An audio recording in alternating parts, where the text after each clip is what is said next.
بسم الله الرحمن الرحيم. السلام عليكم ورحمة الله. بسم الله والحمد لله والصلاة والسلام على أشرف رسول الله وآله وصحبه الفائزين برضا الله. സ്നേഹിതരെ, അള്ളാഹുവിൻ്റെ റസൂൽ സ്വല്ലല്ലാഹു അലൈഹി വസല്ലമ തങ്ങൾ മക്കയിൽ നിന്ന് മദീനയിലേക്ക് പോയി. ഹിജറയുടെ 2-ാം വർഷം ബദർ യുദ്ധം ഉണ്ടാവുകയാണ്.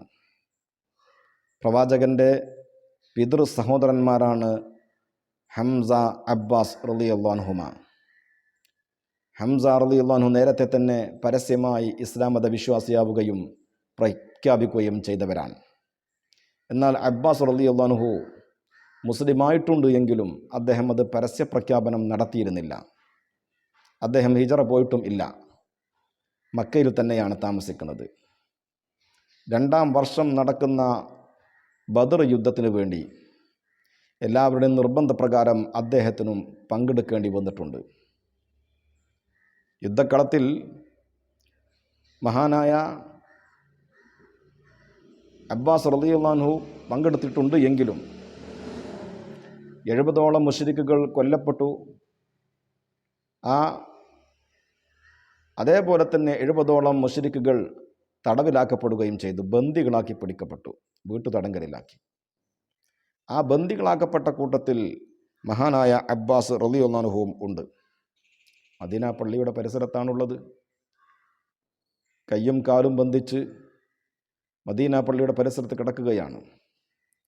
ആ സമയത്ത് ബന്ദികളുടെ ശബ്ദങ്ങളും ബഹളങ്ങളും സങ്കടങ്ങളും വേവരാതികളും ഇങ്ങനെ കേൾക്കുന്നുണ്ട്. മഹാനായ റസൂലുള്ളാഹി സ്വല്ലല്ലാഹു അലൈഹി വസല്ലമ തങ്ങൾ പിതൃ സഹോദരൻ അബ്ബാസ് റളിയല്ലാഹു അൻഹുവിൻ്റെ ശബ്ദം തിരിച്ചറിയാം. അദ്ദേഹത്തിൻ്റെ അപരാധികളും വേപരാധികളും ഇങ്ങനെ പറയുന്നുണ്ട്. ഇത് മഹാനായ റസൂലുള്ളാഹി തങ്ങൾ കേൾക്കുന്നുണ്ട്. അന്ന് റസൂലുള്ളാഹി സ്വല്ലല്ലാഹു അലൈഹി വസല്ലമ തങ്ങൾ ഉറങ്ങിയിട്ടില്ല. പിതൃ സഹോദരനല്ലേ, എന്ത് ചെയ്യും? പിറ്റേന്ന് രാവിലെ സ്വഹാബിമാർ ചോദിച്ചു, എന്താ നബിയെ, ഉറക്കക്ഷീണമുണ്ടല്ലോ, ഉറങ്ങിയിട്ടില്ല? ഇല്ല, ഉറങ്ങിയിട്ടില്ല. എന്തേ ഉറങ്ങാതിരിക്കാൻ കാരണം? അസ്ഹറ ലി അനീനിൽ അബ്ബാസ്, അബ്ബാസ് ബിൻ അബ്ദുൽ മുത്തലിബിൻ്റെ ആ തേങ്ങിക്കരയിൽ കേട്ടിട്ട് എനിക്ക് ഉറക്കം വന്നില്ല, ഞാൻ ഉറങ്ങാതിരുന്നതാണ്. ഇത് കേട്ടപ്പോൾ മഹാനായ റസൂലുള്ളാഹി സ്വല്ലല്ലാഹു അലൈഹി വസല്ലമ തങ്ങളുടെ സ്നേഹം കൊണ്ട് കൂട്ടത്തിലൊരാൾ മെല്ലെ ചെന്ന് അബ്ബാസ് റളിയല്ലാഹു അൻഹുവിൻ്റെ കെട്ടഴിച്ചു വിട്ടു. കുറച്ച് കഴിഞ്ഞപ്പോൾ അദ്ദേഹത്തിൻ്റെ കരച്ചിലൊന്നും കേൾക്കുന്നില്ല. നബി സ്വല്ലല്ലാഹു അലൈഹി വസല്ലമ തങ്ങൾ ചോദിച്ചു, മാ ലീ ലാ അസ്മഉ അനീനൽ അബ്ബാസ്, എന്തേ അബ്ബാസ് എന്നവരുടെ കരച്ചിലൊന്നും കേൾക്കുന്നില്ലല്ലോ, മറ്റെന്തെങ്കിലും സംഭവിച്ചോ എന്നാണ് റസൂലുള്ള ചിന്തിച്ചത്. അപ്പോൾ ആ സ്വഹാബി പറഞ്ഞു, അന അർഖൈതു മിൻ വസാഖിഹി, അദ്ദേഹത്തിൻ്റെ കെട്ട് ഞാൻ അയച്ചു കൊടുത്തിട്ടുണ്ട് നബിയെ. ഉടനെ മഹാനായ റസൂലുള്ളാഹി സ്വല്ലല്ലാഹു അലൈഹി വസല്ലം തങ്ങൾ പറഞ്ഞു, ഫഫ്അൽ ദാലിക ബിൽ അസ്റാ കുല്ലിഹിം, അങ്ങനെയാണെങ്കിൽ എല്ലാവരെയും അയച്ചു വിടണം, ഒരാളെ മാത്രം അയച്ചു വിടാൻ പാടില്ല, എൻ്റെ ബന്ധുവാണെന്ന് കരുതി ഒരിക്കലും അത് ചെയ്യാൻ പാടില്ല, റസൂലുള്ളാഹി തങ്ങൾ പറഞ്ഞു. പക്ഷേ മഹാനായ അബ്ബാസ് റളിയല്ലാഹു അൻഹു മക്കയിൽ വെച്ച് തന്നെ മുസ്ലിമായിട്ടുണ്ട്, പരസ്യ പ്രഖ്യാപനം നടത്തിയിട്ടില്ല എന്നേ ഉള്ളൂ. അവിടെ റസൂലുള്ളാഹി സ്വല്ലല്ലാഹു അലൈഹി വസല്ലം തങ്ങളുടെ കുടുംബങ്ങൾ ഒരുപാടുണ്ട്, അവർക്കൊക്കെ താങ്ങും തണലുമായി അദ്ദേഹം അവിടെ തന്നെ നിന്നതാണ്. പലപ്പോഴും എഴുത്ത് മുഖേന റസൂലുള്ളാഹി സ്വല്ലല്ലാഹു അലൈഹി വസല്ലം തങ്ങളോട് ഞാനും ഹിജറ വരട്ടെ എന്ന് ചോദിച്ചിട്ടുണ്ട്. പക്ഷേ റസൂലുള്ളാഹി സ്വല്ലല്ലാഹു അലൈഹി വസല്ലം തങ്ങൾ സമ്മതം കൊടുത്തിട്ടില്ല. മഖാമുക ബി മക്കത ഖൈറുൽ ലക ഫഇന്നല്ലാഹ അസ്സ വജല്ല യഖ്തിമു ബിക്കൽ ഹിജ്റ കമാ ഖതമ ബി അന്നുബുവ, താങ്കൾക്ക് മക്കയിൽ തന്നെ നിൽക്കലാണ് ഖൈർ, താങ്കളെ കൊണ്ടാണ് ഹിജ്റ പൂർത്തിയാക്കപ്പെടുക, അള്ളാഹു ഹിജ്റ പൂർത്തിയാക്കുക, നുബുവത്ത് എന്നെ കൊണ്ടാണല്ലോ അള്ളാഹു പൂർത്തിയാക്കിയത് അതുപോലെ എന്ന്.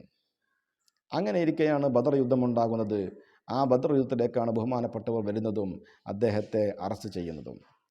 ചരിത്രത്തിൽ വായിക്കാൻ സാധിക്കുന്നു, അവസാനമായി ഹിജറ പോയ ആള് മഹാനായ അബ്ബാസ് റളിയല്ലാഹു അൻഹു തന്നെയാണ് എന്ന്. ആ സംഭവത്തിൽ ബന്ദികളായി പിടിക്കപ്പെട്ട പലർക്കും മഹാനായ റസൂലുള്ളാഹി സ്വല്ലല്ലാഹു അലൈഹി വസല്ലം തങ്ങൾ മോചനദ്രവ്യമായി വലിയ തുകയാണ് നിശ്ചയിച്ചത്. അബ്ബാസ് റളിയല്ലാഹു അൻഹുവിനും വലിയ തുക നിശ്ചയിച്ചു.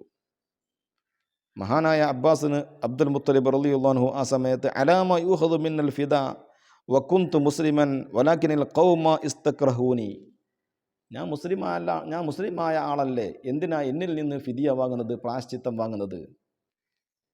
എന്നെ നിർബന്ധിച്ചത് കൊണ്ടല്ലേ ഞാൻ ഖുറൈശികൾ എന്നെ നിർബന്ധിച്ചത് കൊണ്ടല്ലേ ഞാൻ യുദ്ധത്തിന് വേണ്ടി വന്നത് എന്ന്.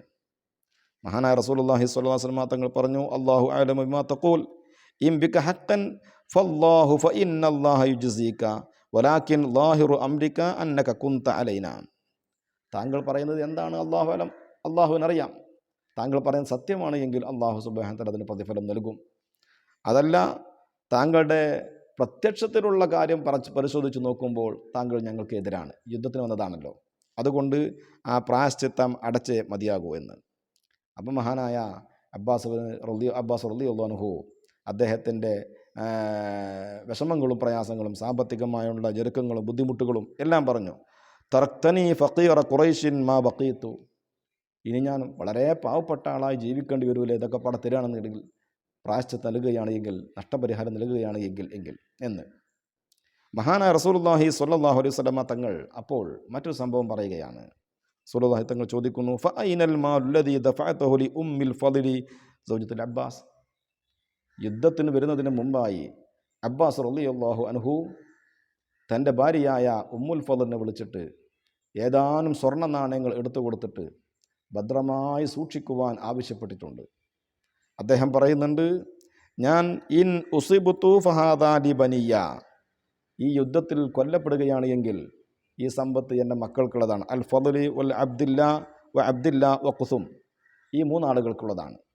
അല്ല, ഞാൻ രക്ഷപ്പെട്ടു വരികയാണ് എങ്കിൽ അത് വേണ്ടതുപോലെ ഞാൻ കൈകാര്യം ചെയ്തോളാം എന്ന്. ഈ സംഭവം മഹാനായ റസൂലുള്ളാഹി സ്വല്ലല്ലാഹു അലൈഹി വസല്ലം തങ്ങൾ മദീനയിൽ വെച്ച് അറിഞ്ഞു. മക്കയിലാണ് ഈ സംഭവം നടക്കുന്നത്. ഈ സ്വർണ്ണശേഖരം സൂക്ഷിക്കാൻ വേണ്ടി ഭാര്യ ഉമ്മുൽ ഫളിലിനെ ഏൽപ്പിക്കുന്നത് മക്കയിൽ വെച്ചാണ്. പക്ഷേ റസൂലുള്ളാഹി അറിഞ്ഞു. ആ സമ്പത്ത് എവിടെ പോയി എന്ന് റസൂലുള്ളാഹി ചോദിക്കുന്നു. ആ സമ്പത്ത് എന്ത് ചെയ്തു എന്ന്. അബ്ബാസ് ബിൻ അബ്ദുൽ മുത്തലിബ് റളിയല്ലാഹു അൻഹു അത്ഭുതപ്പെട്ടു. വല്ലാഹി ഇന്നി അഷ്ഹദു അന്നക റസൂലുള്ളാഹ്, താങ്കൾ അള്ളാഹുവിൻ്റെ പ്രവാചകനാണ് എന്ന് ഞാനിതാ ഇപ്പോൾ പൂർണ്ണമായും സാക്ഷ്യപ്പെടുത്തുകയാണ്. ഇന്ന ഹാദാ ഷൈഉൻ മാ അലിമഹു ഇല്ലാ അന വ ഉമ്മുൽ ഫളി, ഈ സംഭവം ഞാനും എൻ്റെ ഭാര്യ ഉമ്മുൽ ഫളുമല്ലാതെ മറ്റൊരാൾക്കും അറിയുകയില്ല, എൻ്റെ മക്കൾക്ക് പോലും അറിയുകയില്ല. ആ ഒരു സംഗതി നബിയെ താങ്കൾ അറിഞ്ഞല്ലോ, അതുകൊണ്ട് താങ്കൾ അള്ളാഹുവിൻ്റെ പ്രവാചകനാണ് എന്ന് ഞാൻ സാക്ഷ്യപ്പെടുത്തുന്നു, ഞാൻ ഇസ്ലാമിലേക്ക് വരുന്നു എന്ന് പറയുന്നു. നോക്കൂ നിങ്ങൾ, മഹാനായ റസൂലുള്ളാഹി സ്വല്ലല്ലാഹു അലൈഹി വസല്ലമ തങ്ങൾ മക്കയിൽ വെച്ച് നടന്നൊരു സംഭവം നേരത്തെ തന്നെ മനസ്സിലാക്കുകയും അത് മഹാനായ അബ്ബാസ് റളിയല്ലാഹു അൻഹുവിൻ്റെ മുഖേന തന്നെ പരസ്യമായി അത് പ്രഖ്യാപിക്കുകയും ചെയ്തു എന്നുള്ളതാണ് ഈ സംഭവത്തിൽ നിന്ന് നമുക്ക് മനസ്സിലാക്കാൻ സാധിക്കുന്നത്. അള്ളാഹു നമ്മെ അനുഗ്രഹിക്കട്ടെ. അസ്സലാമു അലൈക്കും വറഹ്മത്തുള്ളാഹി.